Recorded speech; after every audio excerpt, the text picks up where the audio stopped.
નમસ્કાર, હું છું કૃણાલ અને તમે જોઈ રહ્યા છો ગુજરાત તકનો ક્રાઇમ શો.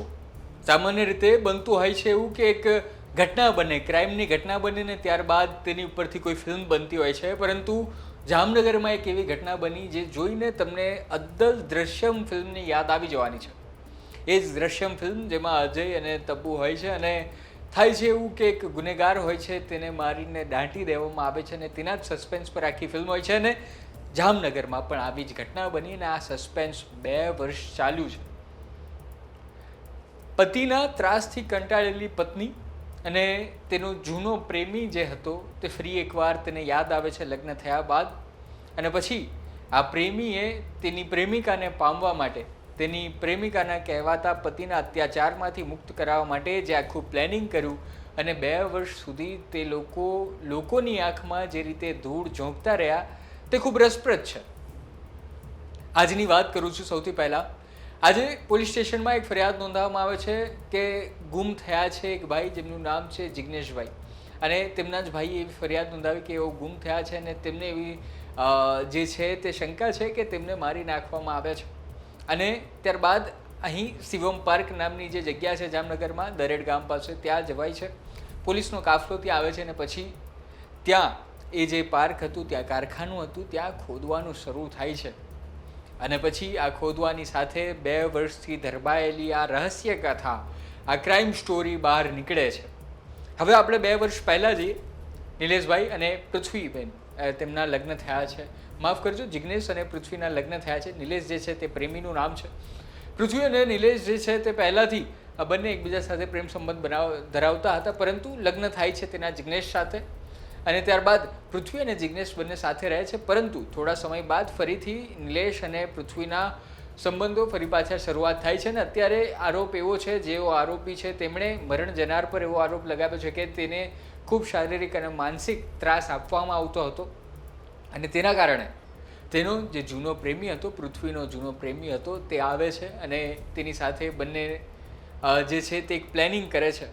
અને ત્યારબાદ આ શિવમ પાર્ક જ્યાં ઘટના બની હતી ત્યાં આ પરિવારજનો, આ જે જિગ્નેશભાઈ છે તેને લઈ જવામાં આવે છે, દારૂ પીવડાવવામાં આવે છે. અને દારૂમાં સાયનાઇડ નામનું એક તત્વ આવે છે જે ખૂબ ઝેરી અને ઘાતક હોય છે, તે નાખી દેવામાં આવે છે અને આ રીતે તેમનું મરણ કરવામાં આવે છે. અને ત્યારબાદ પહેલેથી પ્રી પ્લાનિંગ મુજબ 12 ફૂટનો એક ખાડો ખોદી રાખવામાં આવ્યો છે. તે ખાડામાં આ ડેડ બોડી નાખી દેવામાં આવે છે.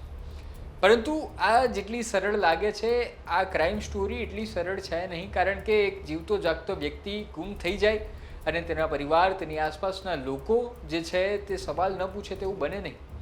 અને આવું થયું છે. પૃથ્વીને વારંવાર એવા સવાલ પૂછવામાં આવતા હતા કે ક્યાં છે તારો પતિ, ક્યાં છે મારો દીકરો, ક્યાં છે મારો ભાઈ, ક્યાં છે?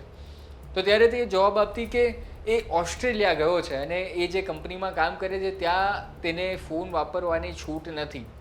અને આવું એક નહીં 2 વર્ષ સુધી ચાલ્યું. પરંતુ થયું એવું, સંજોગ વસાત આ પૃથ્વીનો જે દિયર એટલે કે જે મરણ જનાર છે જિગ્નેશભાઈ, તેનો ભાઈ, એ પોતે ઓસ્ટ્રેલિયા જતો હતો અને ત્યારબાદ તેણે તેની પાસે ખૂબ ફોર્સફુલી નંબર માંગ્યો. નંબર ના આપે તો પોલીસમાં પણ જવાની વાત કરીને ત્યારે આ ભાંડો ફૂટ્યો અને તેમણે કહ્યું કે હા, મેં તારા ભાઈનું મરણ કરી નાખ્યું છે, તેને મારી નાખ્યો છે, દાટી દીધો છે, અહીં આ જગ્યાએ જાઓ જોઈ લો. ત્યારબાદ તેઓ જે છે તે ગુમ થવાની ફરિયાદ નોંધાવે છે. ને ત્યારબાદ એલસીબી અને એએસપી આ ઘટનાની ગંભીરતાને સમજે છે, તેઓ આવે છે. ને હવે આમાં એએસપીએ વધારે મીડિયા સમક્ષ વાત કરતા શું વધારે ઘટસ્ફોટ કર્યા છે તે તમે સાંભળો. शादी से पहले संबंध था, फिर शादी के टाइम और उसके कुछ समय तक संबंध नहीं रहा, फिर शादी के कुछ समय बाद वापस अपने पुराने प्रेमी के साथ प्रेम संबंध शुरू हो गया था. उसकी फैमिली डिटेल क्या, बैकग्राउंड क्या है, फैमिली में कौन कौन है, कौन कौन नहीं है? अभी उसकी फैमिली में उसके भाई हैं जो हमें यहाँ फरियाद देने आए हैं. आगे की पूरी तपास विक्टिम के भाई अशोक हैं, वो हमारे पास फरियाद देने आए. आगे की तपास चल रही है. समय हो गया था और ये कब से रिलेशन में थे?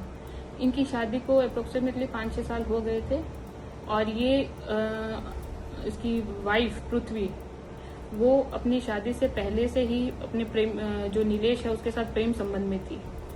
शादी के टाइम पे कुछ समय के लिए उनका प्रेम संबंध टूटा, फिर शादी के बाद वापस शुरू हो गया. मैडम, हत्या कहाँ की गई, ऐसा पुलिस का क्या अनुमान है इसमें? इसमें हत्या दरेड जीआईडीसी के अंदर जहां उसकी बॉडी गाड़ी गई है वहीं हत्या हुई है, यही आशंका है अभी तक। और बॉडी कैसे छुपाई, कैसे हत्या की, पूरा डिटेल बताइए। बॉडी वहां गड्ढा खोद कर उसमें 12 फीट का गड्ढा खोद कर उसमें बॉडी छुपाई गई। अभी क्या चल रहा है? अभी वहां उसी जगह का आरोपी को साथ रख के खोदकाम चल रहा है। जैसे इसमें हमें आगे कुछ मिलता है हम आपको बताएंगे। આ હતી આજની ક્રાઇમ સ્ટોરી, જેમાં એક પત્ની જે પોતાના પતિના ત્રાસથી એટલી કંટાળી ગઈ હતી કે તેણે પોતાના જ પ્રેમી, જૂના પ્રેમીને બોલાવ્યો અને આ પ્રેમી જે છે તેણે ન કરવાનું કામ કરી દીધું. હવે આ બંને જેલમાં સડવાના છે અને સામેના પક્ષે એક વ્યક્તિને મારી નાખવામાં આવ્યો છે અને 2 વર્ષ સુધી તેમણે આવી રીતે સંતાડીને રાખ્યો હતો. પરંતુ અહીં લોકો જે ગુનેગારો છે તે થાપ ખાઈ જતા હોય છે અને તેમને એવું લાગે છે કે પોલીસ અમને પકડી નહીં શકે. આ લોકોએ 2 વર્ષ સુધી શું કર્યું હશે તેનો અંદાજો તમને હશે જ, અને 2 વર્ષ સુધી એ લોકો છૂટથી ફરતા રહ્યા. પરંતુ આખરે પોલીસ પાસે આ બાતમી પહોંચી અને ત્યારબાદ આ ઘટનાને અંજામ મળી ગયો છે. ગુનેગારો જે છે તે પકડમાં આવી ગયા છે. હવે પોલીસ જે છે તે સબૂત જે છે તે તમામ સબૂતો અહીં એકઠા કરી રહી છે, કારણ કે 2 વર્ષ પહેલાંની ઘટના છે. ત્યાં સીસીટીવી ફૂટેજો કઈ રીતે કાઢવા, કઈ રીતના સેવ હશે કે ન હશે, આખો જે મામલો છે તેમાં મજબૂત FSLના પુરાવા જે છે તે અત્યારે એકઠા કરી રહી છે. ને બધું આમાં આ જે આખી ક્રાઇમ સ્ટોરી છે તેમાં રાજ ખુલવાના છે. પણ આ મામલે તમારું શું કહેવું છે તે તમે અમને કોમેન્ટમાં જરૂર જણાવજો. નવી ક્રાઇમ સ્ટોરી સાથે જરૂર મળીશું. ત્યાર સુધી તમારું અને તમારા અંગત લોકોનું ધ્યાન રાખો અને જોતા રહો ગુજરાત તકને. ધન્યવાદ.